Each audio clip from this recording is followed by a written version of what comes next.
Hey everybody, welcome back to Race of History. Today we're going to get into the next Kings and Generals video on Caesar versus the Belgae. Tom Holland, who is a historian and author, writes about this particular conflict a lot. He's very interested in the Gauls in general. And one of the things that he points out is how everything up to this point has been extremely quick moving, right?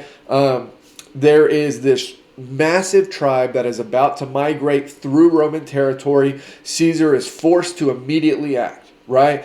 Then you have this influx of Germanic tribes over destabilizing the Gallic region. And so again, he has to take quick action, figure something out, and get it figured out. At this point, there's kind of a lull, and there is no longer a need to kind of act extremely quickly. And so he makes the case, or gives the viewpoint that this is kind of a shift in the Gallic Wars, because he's no longer acting out of necessity. He is he is actively trying to conquer now, right? And Tom Holland actually gives a great quote about how quickly all of this has happened and how Caesar, in a really short amount of time, has seemingly completely changed the geopolitical situation of Gaul, and how the Gauls kind of wake up one day and realize that Caesar's conquering them, right? Like, he hasn't conquered everywhere, but they just kind of all have this revelation that he's conquering us, and he's doing it very, very quickly. Dan Carlin gives a quote from Tom Holland in his story of this, and the quote from Tom Holland is so good that I wanted to read it to give the context for what's going on here. And Tom Holland writes, on the Gauls learning that they're in the act of being conquered, quote, "That winter of 58-57 BC, rather than withdrawing his legions back into the province, Caesar left them billeted 100 miles north of the frontier, deep in the territory of a supposed independent tribe. Once again, an illegal measure was justified by the proconsul as an act of forward defensive. This was an argument that may have satisfied public opinion back in Rome, but it did nothing to ease the mounting sense of outrage in Gaul itself. The full implications of Caesar's new policy were by now starting to hit home. What precisely would satisfy the Romans' desire for a defensive frontier? If the Rhine to the east, then why not the Channel to the north, or the Atlantic coast to the west? Across frozen forests and fields, from village to village, from chieftain's hall to chieftain's hall, the same rumor was born. The Romans were aiming to pacify all Gaul. As warriors burnished their glittering jeweled-wrought shields, and striplings eager to prove themselves ready for battle, forded ice-sleeted streams with full armor on their backs, so rival tribes sought to patch up their differences. Free Gaul prepared itself for war."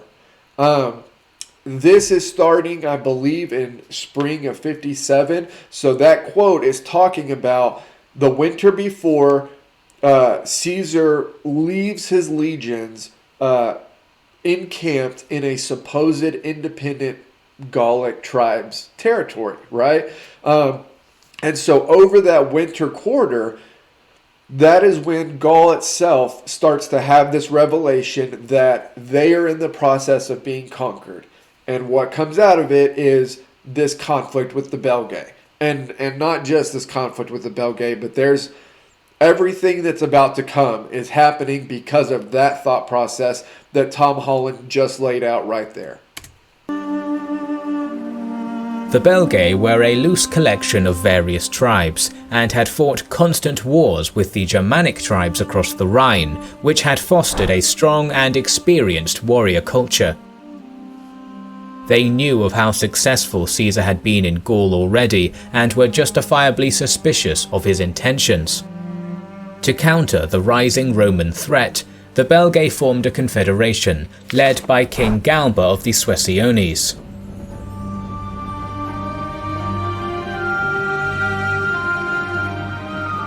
Labienus sent word of this coalition to Caesar in Cisalpine Gaul, who immediately took action. Caesar raised a further 2 legions and moved straight to the Belgae border. It is worth noting that Caesar now had 8 legions under his command, approximately 44,000 men including auxiliaries, double the amount he had initially been allocated by the Senate. Furthermore, while the Belgae raising an army could certainly be seen as a potential threat, Caesar made no efforts to get the casus bellus he had when fighting the Helvetii and Suebi. The Republic had less and less control over Caesar, and many in Rome were beginning to talk about these conquests not being in Rome's best interest. People in the Cato camp, right? People in the Cato camp are very, very upset at what Caesar is doing and feel like he's basically rogue at this point. Like he's out there doing his own thing, doing kind of whatever he wants, raising legions whenever he wants, and they want to put a stop to it. But in Caesar's.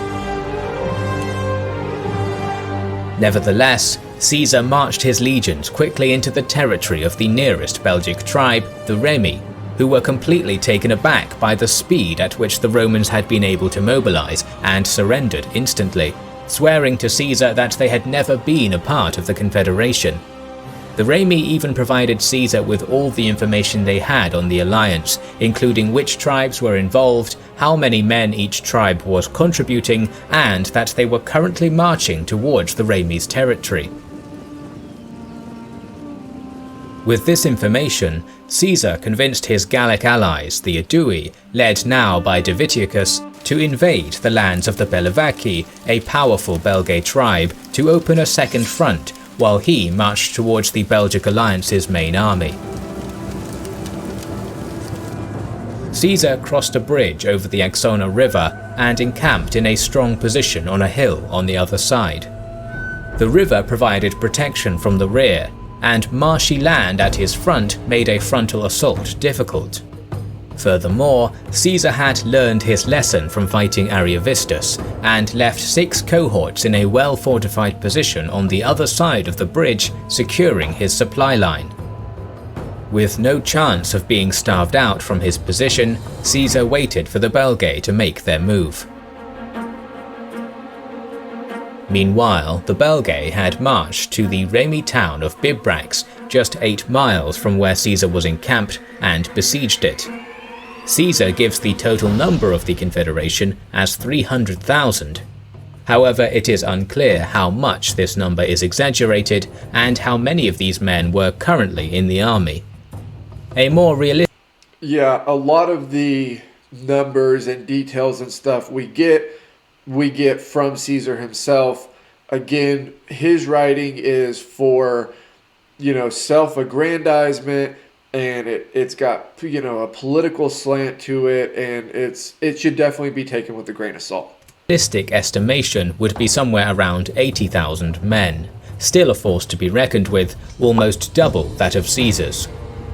In the face of such a large force, the Remi sent messages to Caesar saying that they would be unable to hold the town without his help. Caesar, however, was reluctant to give up his defensive position, as he thought that the attack on Bibrax was a trap designed to force him to do that. Instead, he kept his legions in camp, but sent a substantial contingent of auxiliaries, composed mainly of Cretan archers and Balearic slingers, to sneak into Bibrax to help the Remi. With Bibrax thus reinforced, and Caesar not taking the bait, Galba instead marched his army to meet the Romans, encamping just 2 miles from the Roman camp. Yeah, they didn't know exactly how many Romans were in the town. So once they saw the Romans there defending, they didn't realize how many were there. They didn't know, and so they just decided, okay, well, we'll try something else. Caesar was reluctant to engage Galba straight away, and instead focused on cavalry skirmishes to test the strength of the Belgae. While this was going on, he further reinforced his position, digging long trenches and constructing defensive towers on the flanks of his position. Realizing that attacking such a strong position would be suicidal, Galba instead sent roughly 15,000 to 20,000 men to ford the river and attack the 6 cohorts on the other side, hoping either to draw Caesar from the hill or to cut off his supply line and starve him out. Seeing this, Caesar gathered all his light infantry and cavalry and marched quickly to oppose the crossing, leaving his legions in their defensive position. The Roman cavalry arrived just in time and fell upon the few Belgae who had made it to the other bank, killing many and forcing them back into the river. At the same time, the Roman missile troops peppered the Belgae still in the water with stones, javelins and arrows. They doggedly tried to continue their crossing despite taking heavy casualties, but Galba had no choice but to pull his men back. Again, I talked about this in another video, but the siege works, the defensive, not buildings necessarily, because they're not all buildings. Like, this is a trench system with siege towers, but the defensive works that the Romans are able to build so quickly just totally change the shape of a battle or campaign. Like, the idea that they're able to build a massive defensive work in the middle of a battlefield before the battle takes place is just bizarre. It's unique for this time period, and it just totally changes the shape that battles take. To make matters worse, word had now reached him that the Aedui were rampaging through the Belgae lands. With the Romans to his front so heavily dug in, and with another army now threatening his flank, Galba decided to withdraw. The tribes would all disperse to their respective homelands, but all agreed to reassemble if the Romans marched further into Belgae lands. And historians argue about whether that was legit or not, whether this was actually an agreement to come to each other's aid if need be, or if this was kind of a cop-out and an every man for themselves mentality kind of being softened by this idea that, if he comes any further, we'll all help each other.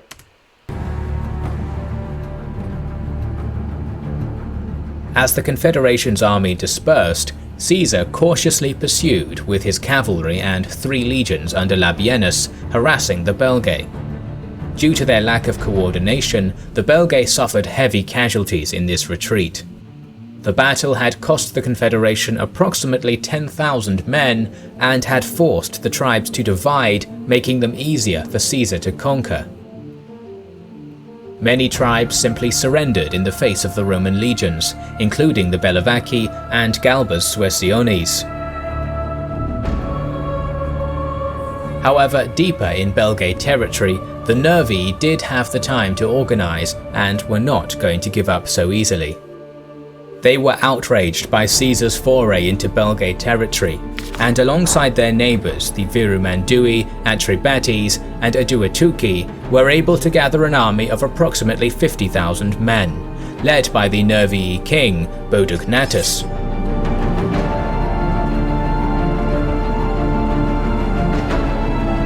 Caesar, hearing that this force was gathering against him, marched for the river Sabis on the edge of Nervii territory. Bodugnatus had learned the lesson from Galba and knew that he could not allow the Romans the chance to fortify their position, and so he positioned his men in ambush on a hill on the other side of the river. He also had his troops construct hedge-like obstructions which were placed on the other side of the river to disrupt the Roman formations and cavalry. Caesar marched his army in 2 groups. His veteran 6 legions, who marched in the front, were the first to reach the river and began constructing a camp on the hill with the river in front, while the 2 newer legions marched behind with the baggage train. And just to make clear, they all put their weapons down. They put their, they start the building process for the new camp, and they have no idea there is a massive army right next to them. I mean, literally, they have no idea. Caesar sent his cavalry and light infantry across the river, which was only 3 feet deep, in order to scout the opposite bank. They were met by some Nervii cavalry, and a brief skirmish broke out. However, the Belgae cavalry fell back, drawing in the Romans until the entire Nervii force broke cover and fell upon them.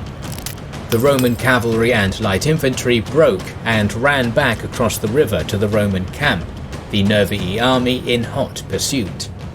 Thus started the Battle of the Sabis River. The Belgae moved from the woods and across the river so fast that the legions had almost no time to prepare. However, their experience and discipline kicked in. Rallying to the nearest cohort and legionary standards, they were able to put together a coherent battle line. But as the legionary engineers did not have time to clear the campsite as they usually would, the legions were divided by the hedge-like obstructions laid down by Bodugnatus. Yeah, there are so many things that are messed up here. You have the obstructions. You have the fact that when the Belgae start, coming across, they have no idea that they're there, right? The Nervii or Nerve or however you say their name, they come across from their ambush spot. They come down the hill. They start running at the Romans. Well, the Romans are building a camp. Like, they don't have their shields out. They don't have their swords. Like, they literally have all their stuff down and are building. So they grab everything as fast as they can. They grab the nearest anything. They get to the nearest standard and just try to form something that resembles a battle line, right? So this is not an ideal situation all around for the Romans. This is, as far as Caesar's early encounters, this is probably one of the most scary for him. Which prevented them from forming a cohesive formation. As a result, the legions were almost fighting 3 separate battles, the 10th and the 9th on the left against the Atrebati, the 11th and 8th in the centre against the Virumandui, and the 12th and 7th on the right against the largest group, the Nervii, with 2 remaining legions still with the baggage train yet to join the battle. The fighting was brutal, with Caesar himself going from group to group, encouraging his men. Eventually, the Roman left was able to push their enemy back enough to hurl their javelins into their ranks and charge. They were able to force the Atrebati back across the river, even making it into the Belgae camp. The Roman centre was also finding success, pushing the Virumandui down to the banks of the river. However, the Roman right was having a hard time. With the centre pushing forwards, the Nervii poured into the gap, almost surrounding the 12th and 7th legions and falling upon the auxiliaries who had retreated to the camp. The remaining auxiliaries, including most of the Roman cavalry who had been marching in front of the baggage train, saw this and fled, assuming the Roman right had been completely destroyed and the battle lost. They were not without reason. The 12th had lost their standard, their chief centurion, most of the other centurions, and the Romans were beginning to break. Seeing this disaster, Caesar knew he would have to do something or risk losing the whole campaign. Snatching up a shield, he pushed himself to the front line of the legion, bolstering the morale of the men. With the 7th Legion under heavy pressure as well, Caesar ordered them to form a defensive square with the 12th and hold their ground. At this point, the battle began to swing in the Romans' favour. Labienus, in charge of the 10th and 9th legions, saw what was happening from the other side of the river and sent the 10th to relieve the Roman right, while the remaining 2 legions had finally joined the battle and were attacking the Nervii in the Roman camp. Okay, so it's a little bit confusing there, but to be clear, the defensive square that Caesar gets the legions into, that is not what fixes the problem, right? The fall of the legion or collapse of the legions there on the right is still going to happen.